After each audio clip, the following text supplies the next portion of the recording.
and welcome to the Parenting Problems Today podcast. Today you are hosted by myself, Robert Trout, and Mary Zaunbrecher from the Parent Trainers team and community. We are coming to you to step into a topic that comes up a lot around looking at building kind of the bank of relationship and rapport that parents need to invest in to have kind of the motivating factors necessary for change for tweens, teens, and young adults. And this really does start, especially in those tween years, I feel, because what we're talking about today is looking at the importance of building personal rapport with your child. And this is kind of an abstract topic, but it gets very specific to the idea that your kid, why would they listen to you? That's really what we're looking at in this. And we often have to really lay it out for parents to realize that if you're not investing your personal time with your children, you're running the risk of them not caring about who you are or what role you have in their life, because it translates very often into statements that we hear all the time from the kid of, they don't care about me. I'm just forgotten. They ignore me. Things like that come up a lot. And the parent goes, I don't know what they're talking about. I'm the parent. I'm always there. I buy them groceries and, get them to school on time and all of these very logistical statements. But today we're going to turn and look at the importance of kind of the family activities, personal relationship and development around those things so that you can actually have something that the child cares about and recognizes. And I think a lot of parents take this for granted because they think, oh, I'm with them all the time. But when you add in the time and hours that the kids are usually gone and they're at school or after school activities or with friends, it's actually a very limited amount of time during the week for most families in most situations. Not always, but it kind of is this like, okay, let's add up how much time you're with them where you're awake and invested in one-on-one relationship building. And very often when we really lay that out, it's not a huge number per week. It really isn't. So Mary, I'm going to pass it to you. Like, what comes up when we start thinking about all the families where we have to really lay it out around building relationship with their kids? Yeah. The first thing that comes up for me, and I know I sound like a broken record on a lot of these podcasts, but it's so important.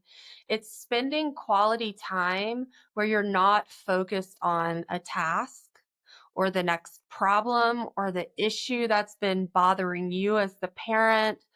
It's spending time with your child and just allowing them to be with you and building a relationship around, hey, what's new? What are our common interests? What are you interested in lately?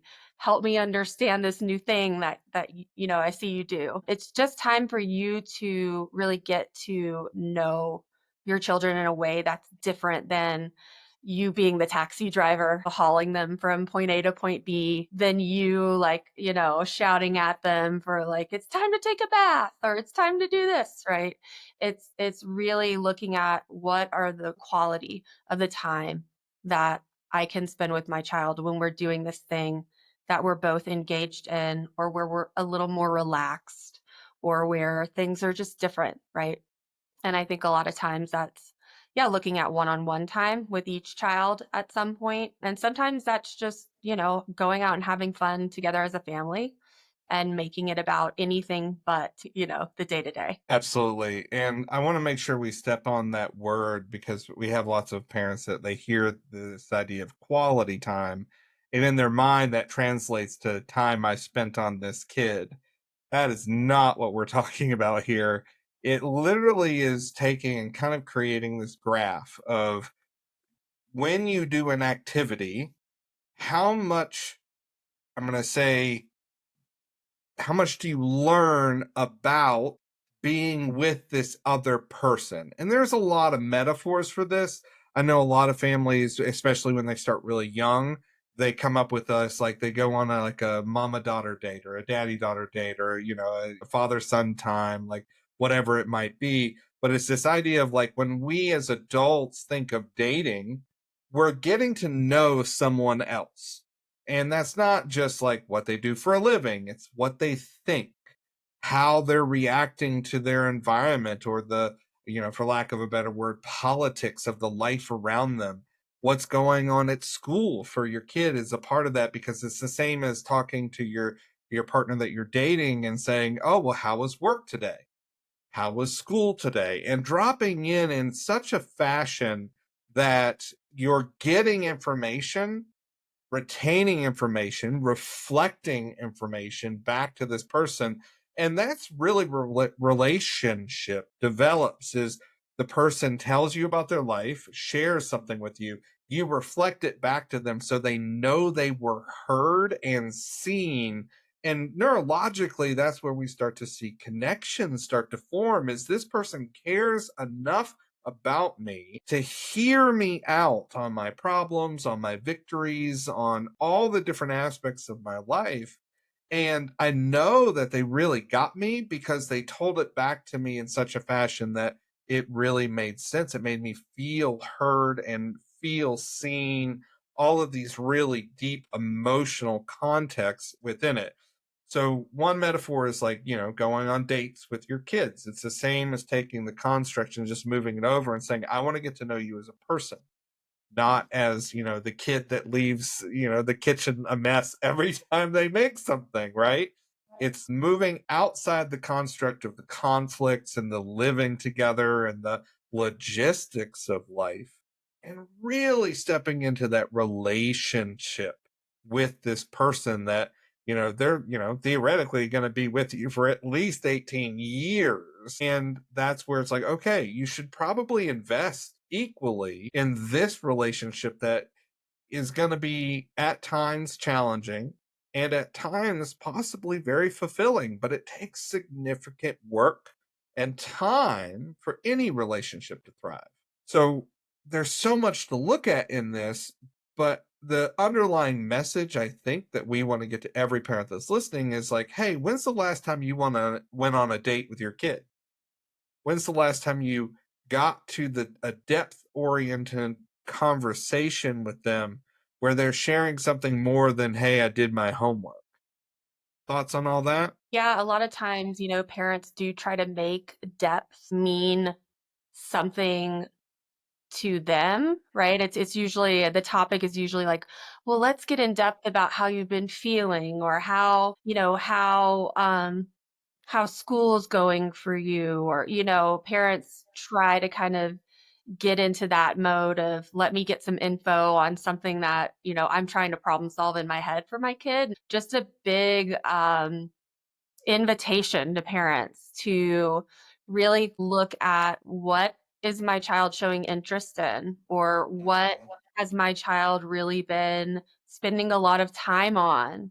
And I don't care if you don't give a hoot about this thing that your child is interested in. If you can show them that I'm interested because you are interested, and I care because you care, and go there instead of really thinking that you're going to get to some depth of, like, your child spilling their guts about how they don't feel accepted at school, right? It's more of like, when I think about friendships and just kind of the day to day of meeting up with a friend, and talking about, hey, what's new? What's going on in your life? What's life like?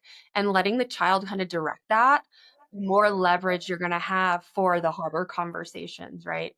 These moments that you can spend with your child, just letting them be and letting them talk about what's important for them, are really about building a solid foundation for the harder conversations, right? And for the really meaningful conversations.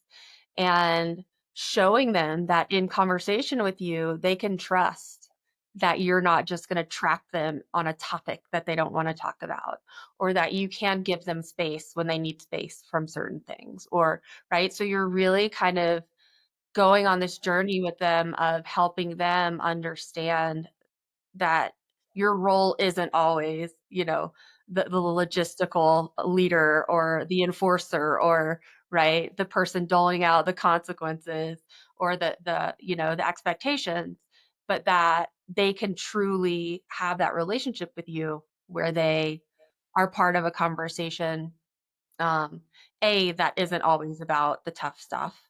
and B, where, you're engaging in a conversation that they can then generalize to these other moments that maybe the conversation is hard. Yep, absolutely. And there's so many spin-offs to this. The first for me is really making sure that when you think about connecting with someone else and, taking it back to the dating metaphor, when you plan a date for someone, you usually don't plan it around yourself. Plan it around them because you want them to like you. You want them to feel comfortable, confident, and in a place that they want to share time with you. So if we take that metaphor and put it onto this conversation, it's the same thing where some kids they connect through conversation and there's an emotional depth conversation to it. Other kids, they just want to go play laser tag with you and they love spending that time with you chasing around and playing this game. Other people are into board games. Some people are foodies and they just love to share a meal with you and they kind of open up while they're eating because they're not thinking about not opening up to you, right? All these different ways to recognize that when you as a parent have a goal of a depth oriented relationship where you like each other. I mean, that's kind of the goal, I think, for most parents is they'd like to be liked by their kid and they'd like to like their kid and build something that they both care about and have a relationship anchored in something they both relate to. It really is a choice there. Now, from that, though, we have to then open the conversation. It's like, what's some of the biggest roadblocks that we find to this? So I'm going to throw out the number one thing that happens for parents in a family system or structure, and that's the siblings, where they have more than one kid in the family system. And what happens is the parents' attention gets divided and divided and divided by the number of kids present. And in this, if you're a parent listening to this and you have 4 kids, the conversation doesn't change about building relationship with each of the children. It's just a recognizable, I'm going to say, arithmetic problem about the child needing your entire focus. And that can be for short bursts or long bursts. But we want to make sure we talk about this as a roadblock because of the number of times the parents say, like, I just don't have time. I'm so overwhelmed trying to get all of life done and take care of your brother or your sister or etc. And in our work, we often find that. I know we've talked about it in past conversations about one kid who's struggling the most, getting most of the attention.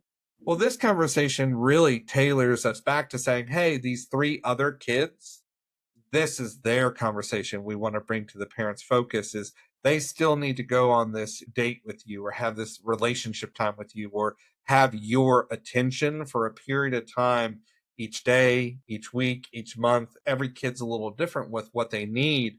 I know that I've seen a lot of experts talk about neurologically that a 15-minute drop in where you're entirely focused on someone relieves a significant amount of anxiety off that person because they've been recognized and seen. It also sets up the process of relationship where they know that you took an adequate enough piece of time to gift them your presence that it leaves an emotional impact. So 15 minutes a day isn't, this huge target. But I know, for a lot of parents, that feels overwhelming, especially if there's 3 kids, 4 kids, and it's like, that's an hour. It's like, yeah, that's an hour.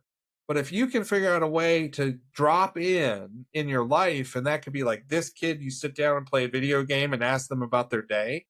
This kid you cook dinner with. This kid you help them with their homework and then go for a walk, whatever it might be. Like you figure out your flow, but it's a dedicated practice that you're developing to show each kid whatever amount of time that you have to give.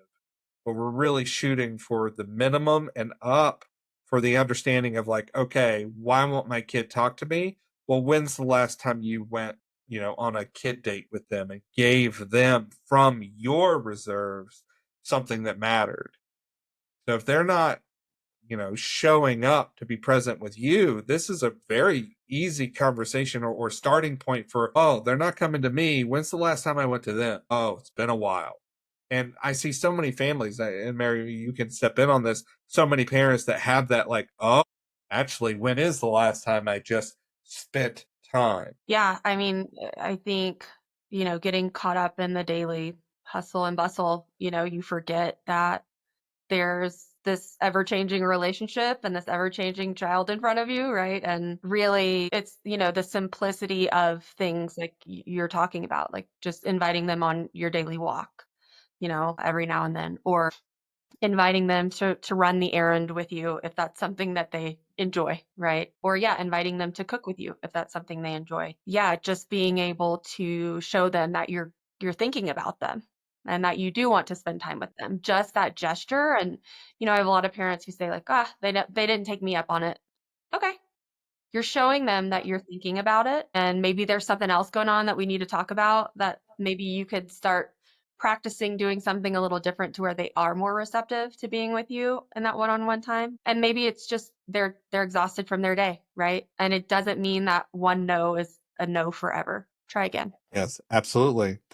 And I mean, what you were just saying reminded me about love languages, Mhm. like just recognizing, like, you might offer something Yes. and recognize that the no might be because they're overwhelmed or they're tired or etc., but it might also just not speak to them. Yeah. You know, if you want to go for a walk with them and that's not their love language, then a no is pretty appropriate for them to say, like, no, I'm not going to get anything out of that. And that again brings up the, like, make sure you get to know what your kids value as a person when it comes to connection. And it's different for every person in the world. Like, it's not this, like, oh, it's going to be, unreachable. It's like, oh, what do you like? Yeah. How can I meet you in that? Even if I don't like it as much as you, Yes. as the parent, I'm going to do this thing that might be uncomfortable for me, or I might even hate it, but I Yep. like spending time with you. Yeah. So there's the crossover when it comes to really, like, breaking this down. Yeah, I had one dad who was like, I've got three boys and this one kid, I don't know him. I don't know a lot about him. I kind of don't understand him. I said, "Well, how are you spending time with him?" And he said, "Well, like I'll take him to work with me." And right away, I had met all three of the kids and like, yeah, your kid likes video games and he likes football. And what we actually came up with is dad didn't like going to local football games because the community was too small and everyone knew him. So it actually wasn't good time spent with his son because too many people would come up to him and create, small talk and all of this. So we problem solved. Yeah. And maybe you don't like big crowds, but you're going to take him to a football game, you know, an NFL game or, somewhere outside of the community. You're going to show him that even though it's not your interest, that you want to spend time with him doing something that he loves. And from that, their relationship really did grow. I mean, it was actually really amazing to see, right? But it was like the dad just kind of was missing the mark, and with just a little bit of problem solving, and tweaking, we got it. So I'm going to head towards, I think, my final thought, and see, Mary, kind of where you go for families that are listening to this. There is also this other avenue that I'm going to say starts with little kids and then goes right into our arena of tweens and teens, etc., where we start looking at, like, kids when they, especially teens, right? They start to pull away, which is very natural. They're looking to individuate and find their own space and their own kind of time in their life. But before that is the time that is so appropriate to build in structure for relationship to thrive. And this can look a lot of different ways, but very often is attained by just creating a rhythm in your weekly life with your kid or kids, where it's like family game night is every Friday and everyone will be there, right? We've just always done family game night on Fridays where we play a board game, have dinner together, whatever it might be. And it's sharing that time and space. And then everyone just becomes normal within that framework. And I say that because then we get to the teenagers where they try to pull away. I know in our work, we see far less resistance when they just know we always do this. Mhm. Now, they might also use that to try to fight, like, well, I don't want to be there. Like, basically try to punish you or use the relationship in some ways, but that's also normal. Mhm. However, having that in place where Friday night is something that hopefully everyone's looking forward to, or Saturday, I'm just using that as an example, but game nights, dinner and movie nights, a book reading time. I see a lot of success with that, where it's just a normal thing that, we all sit and we have someone read a book out loud, or we read in sections as a family for an hour. And then we talk and have dinner, whatever it might be. The point is, it doesn't matter what it is. The point is that it's just normal for your family system to have this time carved out to build relationship and share space in a healthy way. And this is outside of what others might have heard on other podcasts that we've done, outside of like family meetings. Like, Mhm. this isn't about conflict. This isn't about resolution. This isn't about changing anything. We're just talking about investing time together. That's it. This isn't a time to be like, okay, instead of watching a movie, we're going to talk about what you did at school this week. It's like, no, in spite of the struggles that you're having in your life and you're having in your life and I'm having in my life, we're going to be a family and spend this dedicated, positive time together. Such an important tool. So important for families to realize that if you start early and have that in place, you can use that all the way through the developmental years to stay connected and have that reciprocity of them being present, you being present, so that when you're going into conflict, it's different. Conflict resolution is different than relationship development time. Such an important thing. Yeah, absolutely. As you were talking, it just kind of brought up this moment for me where I was working with a smaller family, 2 children, and the mom said, like, we're not doing movie night anymore. Like, they just don't want to do this movie night with us anymore. And, kids were developmentally at the age where they'd rather be hanging out with their friends. And so we talked about, yeah, can you move movie night to a night that's maybe more conducive to everyone in the times that you all actually have available. And then as we kind of start picking it apart as well, we kind of discovered that movie night became kind of intervention night, so to speak. Parents were like trying to intervene with like all of these problem solving ideas, or let's talk about the problems that have been happening.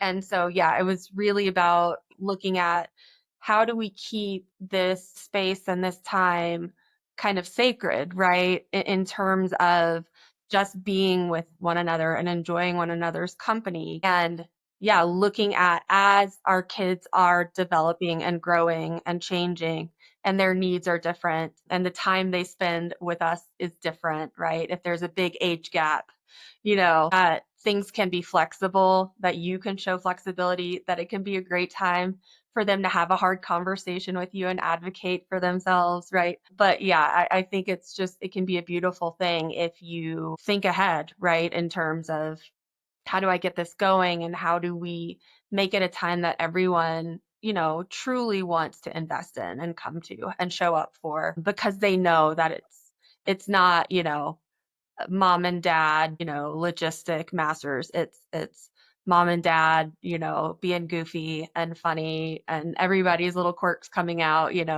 playing a board game. Or yeah, it's just time where we get to sit next to each other and not talk and watch a movie. Absolutely.